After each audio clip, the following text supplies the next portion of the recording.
If you're an entrepreneur and your business is not yet registered, if you're looking to grow your registered business, or you're an accomplished professional. Our Elevate program supports you with access to finance, access to markets, access to capacity building. Sign up now or refer a friend at ecobank.com/elevate. Elevate by EcoBank. A better way, a better Africa.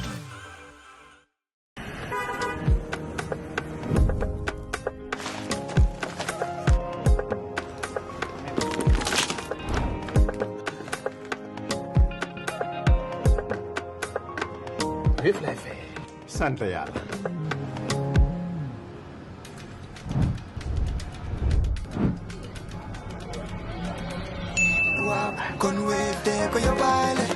looy xaar utal Wave nga scan nga fay te nag doo ci yokku dara.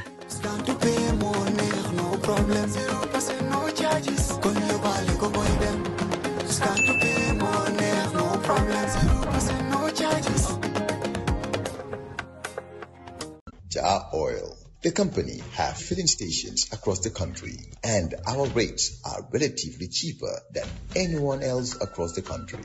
Jar Oil is the biggest producer and distributor of cement in the country with the most competitive prices in the market. Welcome to this Tuesday, the 28th of July edition of Coffee Time with Peter Gomez. And today we host a very special conversation with Honorable Seedy Keita, Minister of Finance and Economic Affairs.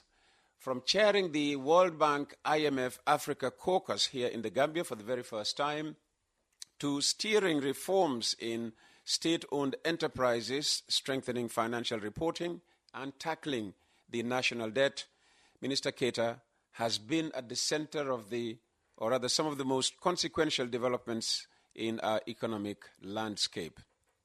This morning, we explore 8 key themes: the significance of hosting the Africa Caucus, the impact of OACPS engagements, IMF approvals, government resources for society, partnerships with development institutions, economic management reforms, financial reporting transparency, and the debt challenge.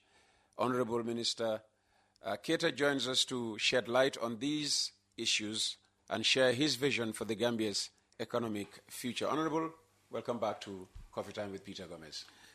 Good morning, very well. Thank you very much, Peter, and good morning to you and the listeners. And thanks for having me. It's been a while since I've been here last. You have an enhanced studio, and we're very happy. Well, thank you very much. The business is flourishing. I always say that congratulations. I always say that I'm still waiting for government support. I don't know. We support. Whether it will ever come. I always tell Dr. Cisse.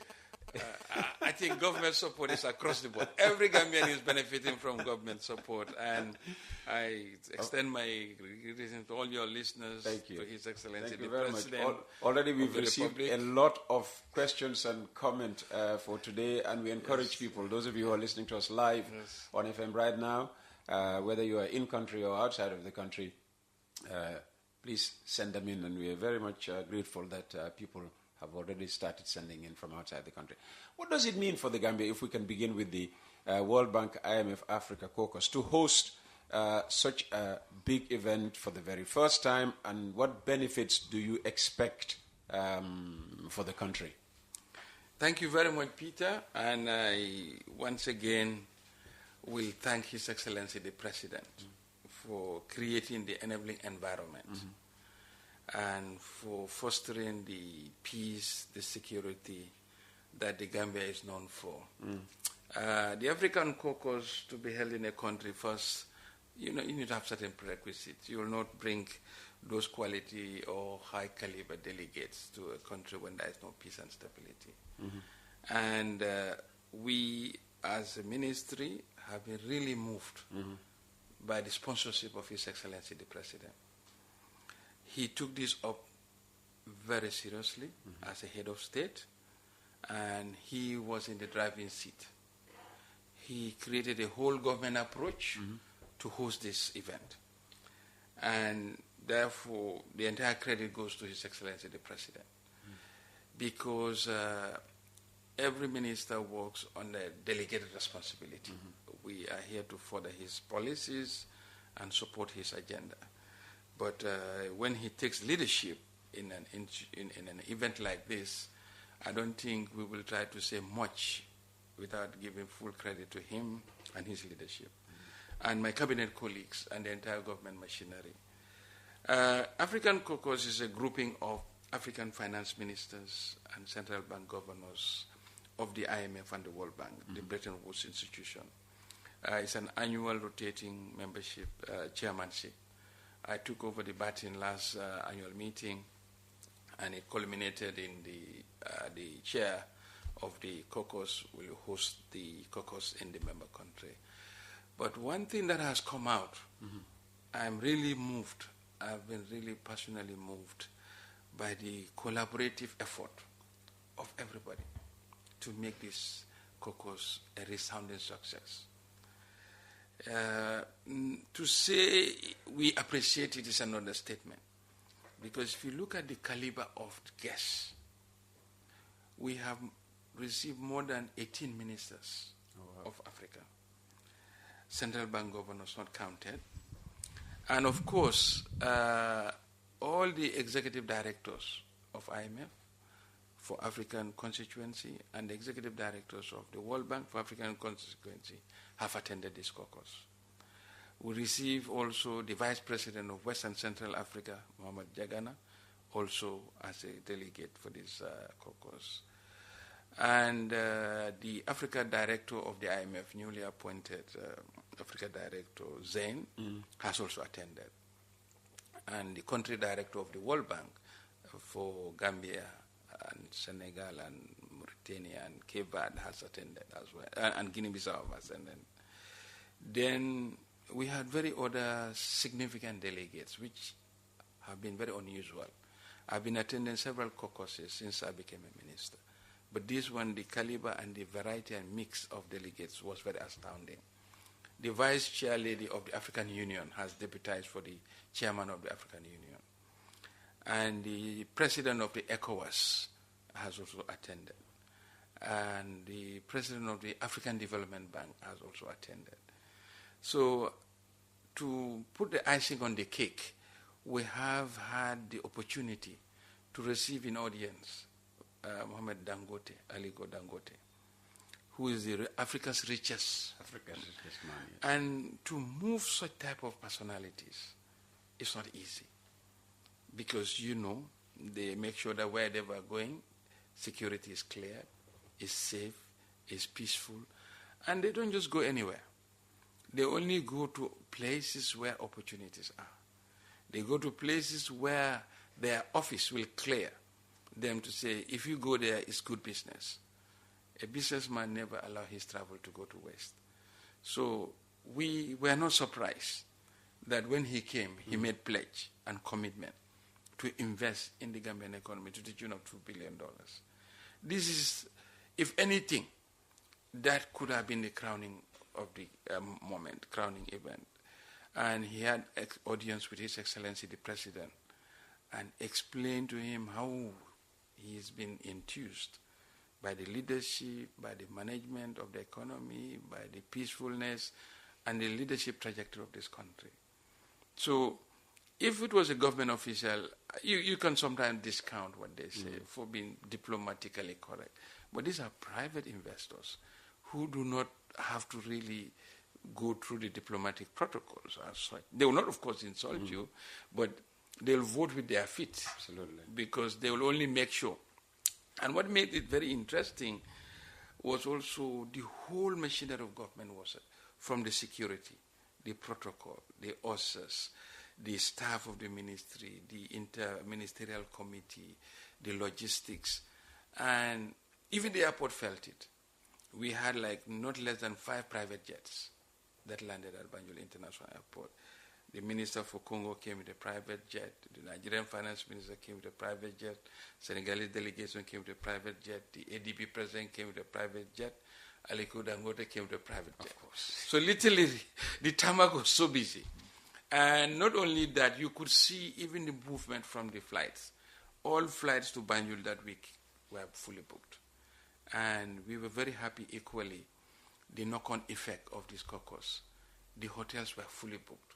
Coco Ozone was fully booked. So many other hotels were fully booked. Some of the delegates, even after the caucus, took time off to go to visit Jufure, the Kinta Island. And one of the heads of the global institution told me, I will come here for my personal vacation. Very good. That tells you what we have. I think we are underselling Gambia. We are underselling Gambia. And the private conversation I had with my colleague ministers and some of the heads of the institutions of global bodies was very, very revealing. In fact, I was in a car with one of them, head of an international organization. When we passed the diplomat, he said, Seedy, I've been coming to Gambia here since 2010. But what I have seen is transformative. And he took a picture of that building and he said, look, I'll send it to some of my friends and ask them, guess where I am? That is showing how. And he told me, look, I think the Gambia can be the next Dubai of Africa. The Gambia can be the next Dubai. Yes. He said, because you have all it takes to get there. You are a small economy. Economy is growing. Look at the construction in Batin Harding Highway. He said he remember when he used to come here, when the OIC was just one lane, how long it used to take to get to the airport from his hotel. Now, of course, he was given a sweep, but regardless, he can see the significant reduction in travel time, in the quality of the infrastructure that he witnessed. So the caucus was a selling point for Gambia. It really sold the Gambia. And the feedback we received from both the IMF and the World Bank staff, they said this was one of the most organized caucus they've witnessed. Well and we tell Gambians a big thank you. Everybody rose to the occasion, from cabinet colleagues to security.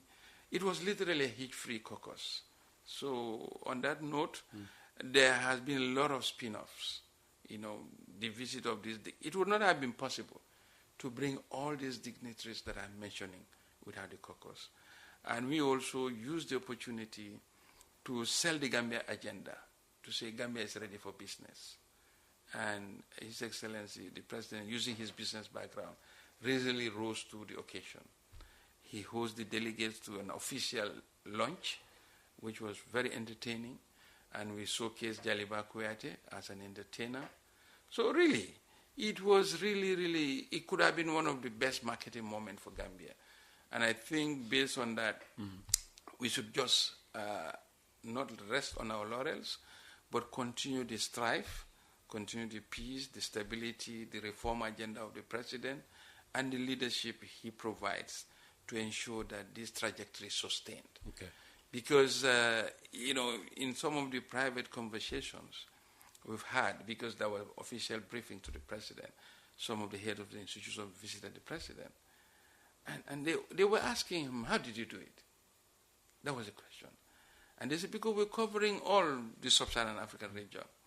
And what we have seen in Gambia, this is their words, not because I'm a minister, I'm saying this, and I don't think I have any reason to say otherwise. What we have seen in Gambia is transformative. And even one of them hastened to ask the President if he will allow him time so that they can use him as a resource. Use the President as a resource to go and speak to some of his colleague head of states on the reforms he has implemented and how they have really transformed the Gambia. Do you know how the President responded? Well, of course, we were all pleasantly surprised. But for it to come to that level, I think these are heads of international institutions. They don't mince their word. They are bound by certain professional requirements. They are not there to flatter the President. And if they don't mean it and if they don't witness it, they will not have said it. So to me, the caucus really showcased Gambia. Okay, and personally, how Yes. do you think your role as chair, contributed to shaping the outcomes of the meeting? I think personally, I don't like to take credit for things. I know I did my best. This is a question I'm asking you. Yeah, I know. But I would rather leave people... The significance of your role as chair. I would rather leave people to say that, to assess how I have done. Okay. But I would rather not blow my own trumpet. Okay. But it's, in a nutshell, it was the show of Gambia. Okay. And from there you moved on to Brussels? Yes. Where again, this time again, you were chairing. Yes. So explain the importance of the OACPS engagement, Organization of African, Caribbean and Pacific States, and how they impact the Gambia's economic positioning. You know, this is an association of South-South member countries, Organization of African, Caribbean and Pacific States. It's based in Brussels. We have 54 member countries. And we have, I chair the body. So not every African country is a member yet, because Africa alone has 54 members. So yes, if the total... Yeah, OACP, like for example, not Maghreb countries. Okay.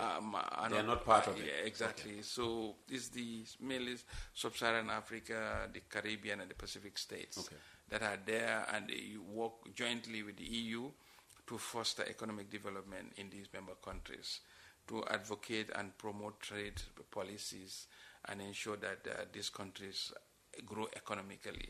So I chaired that session in Brussels. It was a back-to-back session after the Congress, and it was very revealing. Again, Gambia was on the limelight. The delegates were pleased that some of them were here in the caucus, and they say, oh, you see, the Gambian brand is still flowing. And we have used the opportunity to showcase our candidate for the ICC, Justice Wright. It's a Gambian. We used the opportunity. Veronica Wright has actually interfaced with the ministers to showcase his candidature for the ICC judge. And Ambassador Jobate in Brussels, who also had the Council of Ambassadors in Brussels, did a very good job, did all the logistics and the interfacing of the session. So we chaired it, and that brought to end the period of my tenure as chair, as the president of the Ministerial Council. I have passed the baton on to the Minister of Finance of Ethiopia, who is now the next chair. So it was very engaging. It meant a lot of time of me, but I think it's national duty. But these are not things that I would rather hasten to take credit for. I would give the credit back to the leadership of the country, because if we were, quote unquote, a pariah state, or we're not doing our things right, which international body would dare, even if the turn comes to us, it will jump us? Because you only deal with people you are comfortable with. Sure. And this is very, very, very ably put in the international arena. They only deal with countries that have certain basics. And we believe the confidence that the international community is showing Gambia is really an indication that they brand Gambia and that Gambia is ready for business.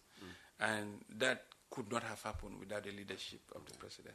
Well, we were using the caucus and the OACPS as a warm-up. Usually when people talk about African finance ministers, they're thinking of how they deal with the IMF and the World Bank. Yeah. So let's move on to the IMF. The IMF recently approved 3 key documents.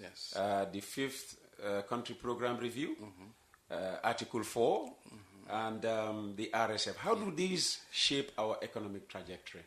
Well, this, as you know, we're in an IMF program. That's the Enhanced Credit Facility, ECF.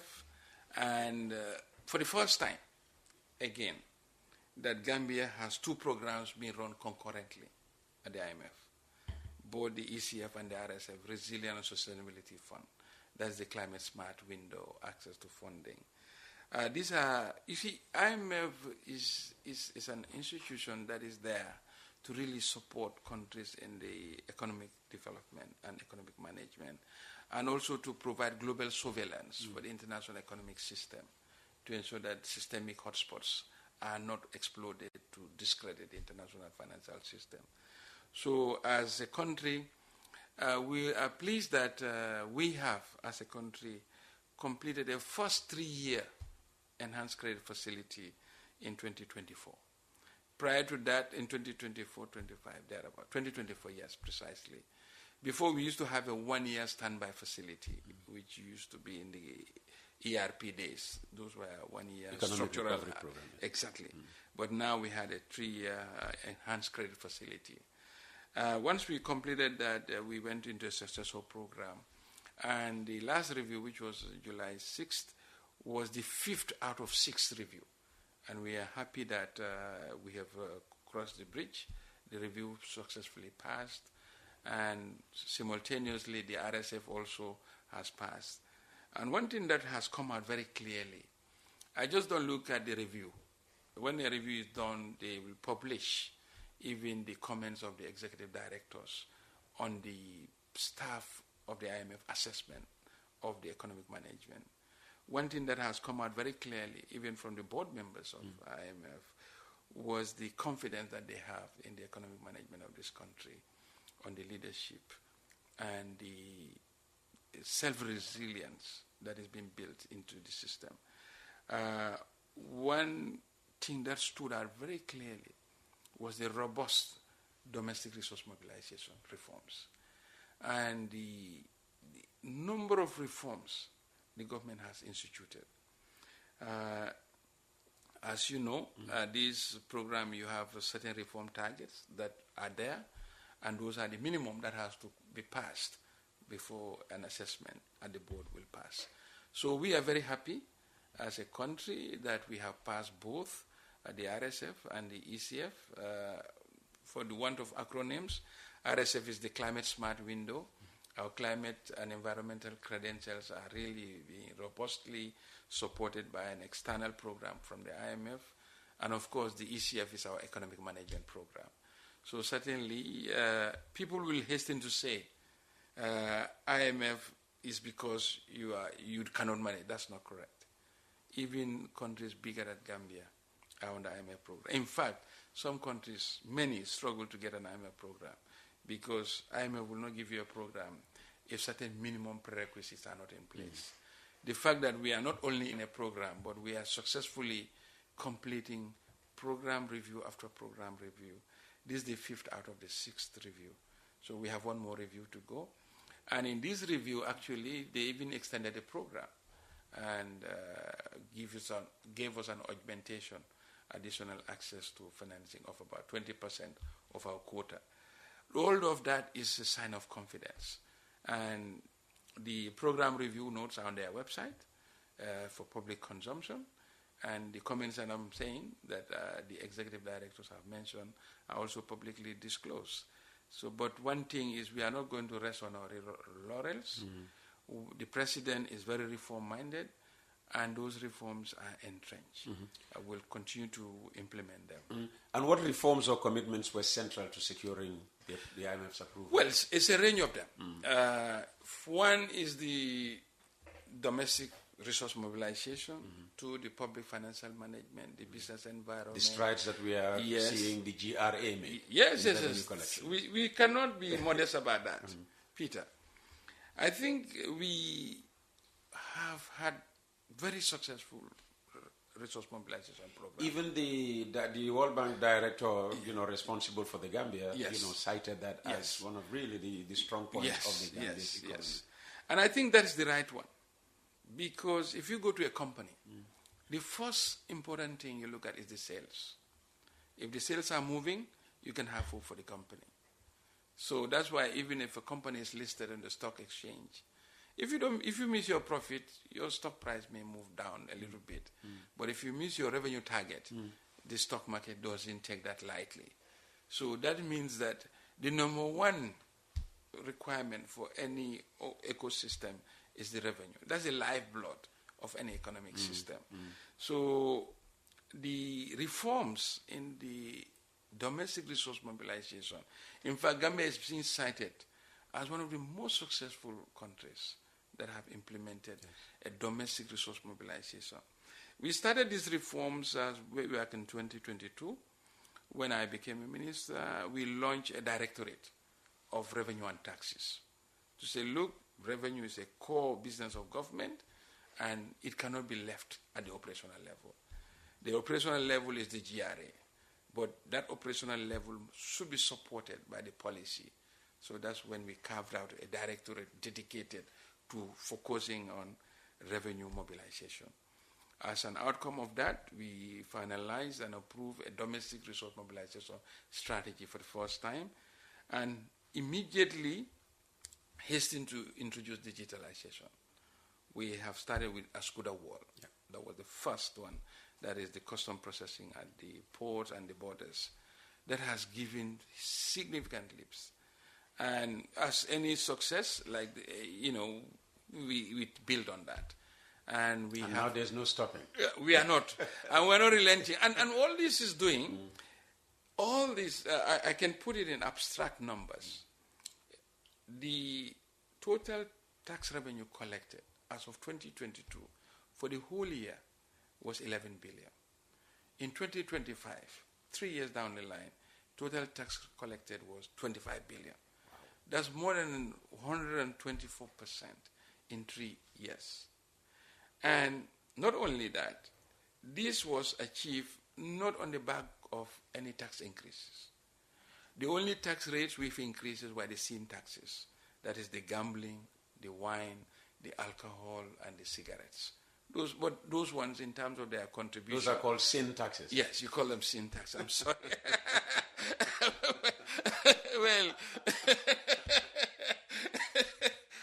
Sometimes you can't help, but you must put these words in here and there because that's where they belong. So, apart from that, their contribution to the overall revenue is not much. But the whole point of taxation is also to mold societal behavior. We do that to steer away people from things that is considered ill. Because if you look at smoking, it has consequences, poor health. Absolutely. Apart from making you poor by spending money on that. And we have now digitalized the Ascuda Wall, processing at the customs, and now we've introduced digital stamp for the bottle, accessible goods. I'm sure the people buying the canned drinks will all see. And we have brought in the fuel marking. And one thing we've noticed, for every reform we introduce, the revenues have not grown by 10, 12%, like in a normal business. We have seen revenues shoot up by more than 100% in a number of instances. So, proving that there was leakage in those areas. Yes, but we are not overtaxing citizens. We are mindful of that. We are just saying, let the state collect what belongs to the state by law and according to law. And with that increase, we have digital stamp, we have the fuel marking, and now we have gone on to the rental system. We have now developed a system that will help GRA in the digitalization of rental tax collection. And pretty soon, we are also on the electronic VAT invoicing. That's also afoot. It's an advanced stage. And we've already started procurement for digital monitoring of gambling in terms of gambling receipts. So all these are reforms that are afoot. And the telcos, the telecom also revenue assurance has already started. So these are the reforms we have introduced. And next will be the domestic taxes, where we are working with the World Bank to introduce the ITAS, Integrated Tax Administrative System. Yeah. And our objective is to ensure that Gambians can now file their taxes electronically, and there will be more traceability of the tax matters of Gambian businesses. So this is not to levy any undue tax, but to ensure that what belongs to government comes to government. So this has given, and of course, with this type of gains, government has been able to do a number of things. From 2017 to now, government has increased the wages of the civil servants by 110%. And from 2022 to now, by 60%. All these were made possible because of these efficiencies in the revenue collection modernization. And there's a 30% waiting. Yes. If he wins. Oh, certainly. If he wins the decision. I can sing the same song. I think the president promised to the Gambians will be fulfilled, inshallah. We are hopeful come January next year, 2027. 2027, as dictates of the definitely January would have meant the budget has been passed, but definitely ways and means will be found to really, fiscal space permitting, implement the president's promise to the Gambians. It's not a political campaign alone. Because what the government believes and the president's directive has always been, let's pay the civil servants and the public sector employees well so that they have a living wage. They have a decent income for a different livelihood. And I'm sure the public servants have now felt that. And that trajectory is on course. So let them just vote. And that's putting pressure on the private sector. So we will get to a point where we cannot pay wages anymore. Well, we would want the Singapore model. And we will all apply for, positions in No, the I think public that's sector. positive. Because if you look at a country that we all aspire to become, like Singapore, in Singapore, the public sectors are paid better than the private sector. And that way you bring in the best brains to manage your policy for the citizens. Okay. You don't want... I'll ask what a manager earns in GRTS, and if it's more than my salary, I'll apply, Well, we will look forward because you see, public sector service is a service to the people. When you work for the private sector, you work for your private gain. But when we work in the public sector, we're working for the well-being of every Gambian. Every Gambian. So that's a plus. Okay. Yes. Right. Okay. So, which I'm sure is what you meant when you say, you didn't increase taxes, you didn't introduce new, tax lines. It was just to ensure that what belongs to government, government gets. Yes. And what government gets, hopefully it uses for the people, which leads us now to how government resources are used for society. There's a perception. Yes. There's a perception that government resources benefit only insiders. No. Like Seedy, Keita, the ministers, managers and all of that. So how do these resources that you get, from all these tax reforms, and how are they used for the betterment of society? Certainly. I think before I even hit there, I would also identify one's transformative reforms, which I have not mentioned, not just on the revenue, even on the public financial management. Today in Gambia government, we've eliminated all cashier positions. Cashier positions? There's no cashier for ministries or whatever. No. Okay. Because the whole idea is government money should get to government as soon as possible with the less hitches. And we should also protect our Gambians. Because cashier position, keeping a stack of cash, people are vulnerable. Yes. So don't put them in harm's way. Let the money be. That's why today, almost all Gambia government revenue lines are paid directly to the bank. The Accountant General has implemented the GovPay, and the service users of the government, even ID card, passports, are told to go to the bank and pay. And this is just the first phase, because we do not have yet a digital payment platform, like a strong credit card payment system. I thought GamSwitch was a digital but payment it's coming. Okay. But it's not robust enough to introduce online payments like Visa, MasterCard. Okay. Those are some of the next steps we want to go to when we have a central payment gateway. Okay. That is for the whole entire country. We believe that we'll even open the online businesses where people can use their credit cards to interact with government and pay for government services. So that is another important reform. And in one area, like for example, the RVTH, when the bank was brought in to now start collecting directly from the patients and the users of the medical services, revenues have not increased by 10-15%. Yeah, they said in fact, what they collected in the first month, they weren't collecting in 2 years. Well, okay, you know it better. So these are reforms that are really there. And actually, if you look at it, it has helped even the people, because I'm sure now what used to happen will no longer happen. So the staff are protected, the hospital is getting the revenue it deserves, and what people are paying is going to where it belongs. So these are some of the reforms we are embarked on. So it's not just, but of course, this government is a whole nation government. It's a whole people government. I can safely say, as the President have said, no Gambian is left behind. There is no Gambian employed or employed sitting in the house that is not benefiting from government intervention. A number of areas off the cuff, I can say, with certainty. If you look at the cash power, the true cost of the kilowatt hour is not what the tariff is. So the government has been subsidizing NAWEC $1 billion every year for the last 3 years. Wow. $1 billion.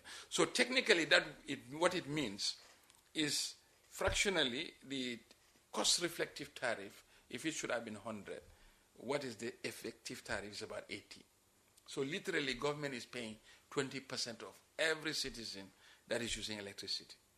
And now with electricity access of 90%, that leaves only 10%. And that 10% is also affected in other areas. You look at fertilizer. We are subsidizing fertilizer by more than 50%. Every farmer that buys a bag of fertilizer is benefiting from half price discount the government is intervening in. Crop finance. When we buy the groundnut from the farmers, the price we pay them is not what the market price those products are sold for. And the subsidy there is also more than 50%. So in a nutshell, crop finance, fertilizer finance combined is more than $1 billion annually. So that's $2 billion out in the subsidy. Then you look at the University of the Gambia. We have built a fabulous campus, world class, at Farababanta campus, and 60% of the students at the University of the Gambia are on government scholarship. 60%? 60%. The higher ministry can confirm these numbers. And that's not it. Government is also looking at the vulnerable segment of society. You have cash transfers from government budget to the tune of more than 85 million. That is monthly paid to people who are less well off, who are vulnerable, and have been classified as such. The Gambia has developed a social registry that has identified the vulnerabilities and the income capability of all the citizens. So from that social registry, a combing is done so that the vulnerable segments are paid monthly or twice monthly, about $3,000 from the Gambia government budget. This is it. And school feeding program, we all know. Initially, school feeding program used to be donors, either WFP or Caritas, and not every school. Now, the school government has allocated about $325 million in the budget for school feeding program to ensure that the coverage is as broad-based as identified by the societal needs. So, what is left out? Technically, no government is left out. And if you look at the infrastructure, and also if you look at even the fertilizer, if you look at the flour, all the flour manufacturing companies here have some tax incentives that government has given them. That is what has kept the price of bread within affordable range. So that is another intervention that the government is doing. And I can go on and on and on and on. And we see it as a people-centered government to ensure that the government policies, the financial policies of the government is not looking at the public servants alone or the private sector or the urban community. If you look at the road infrastructure, I mean, it goes without saying, those are transformative. It has actually opened up corridors that were closed before. I remember, I can safely say from my own personal experience, in 93, 94, I used to commute to Kiang West. You know, Peter, you would not imagine, then, 93, 94, before I left the country, it was so difficult. If you go, it's a one-way traffic. You cannot go and come back. You have to spend the night, no matter what. Because today, there is no track of Gambia that you can go to, you cannot come back from where you start within 24 hours. So I think these are all a whole government approach, and it shows that whatever revenue is being collected is deployed to the welfare and the interests of Gambians across the board. But remember, I said in leading you to this conversation that there's this perception that government resources benefit only insiders. So what more can be done to ensure ordinary Gambians feel the impact of these interventions? More Gambians feel the impact of these interventions. Well, certainly we are widening the net. We are ensuring that the social programs are implemented and more come under the particularly as identified by the social vulnerability from the social register. And also, don't forget the fuel subsidy. You know, we subsidize fuel. And we've mentioned more than 500 million has already been allocated so far in this year's budget to fuel subsidy on the backdrop. Well, you hear critics say that, actually the pressure on consumers is put there by the government. Because, for instance, if you look at the $115 that was being paid for diesel, for instance, the understanding was that $33 would go to the government. No. Because if you look at the price structure, it's very transparent. So what's the $33? What brings it to $33? No, because there are elements, like there are VAT. When we say subsidy, it means the calculated price with all the taxes included is X, let's say 120, but because that would be high, you reduce it to 115. That effectively is the subsidy of $5 per liter. Because these are statutory taxes. Okay. If you reduce, even though we receive some taxes, but we are not receiving the full tax as prescribed by law. So when you reduce or you forgo revenue, subsidy doesn't only mean you give money in the pockets of people. If you are supposed to, it's like a discount. If you go to the shop, the thing should cost 10. The shopkeeper tells you, I'll sell it for you for 8. Is that not a discount? So it's the same application in subsidy. So people who are saying we are still collecting, I think their understanding is when we say subsidy, government should not collect anything, and that it should just be without government revenue coming in. Then how will the system work? But what we mean by subsidy here, government is supposed to collect 120, but because of the pressure on the people, government choose to forgo $5 per liter and has priced it at 150. So if you get my point. Okay. So let's say when it was still 115 and government taking 33, we saw almost $10, being knocked off. Yes. Does it mean that 33 comes down to 23 now? Of course. Okay. That's what it means. Okay. Yes. Okay. You got it right. Okay. So I had people say, the price structure is still, money is still going to government, so they are not subsidizing. No, that's a misinterpretation of what a subsidy is and how it works.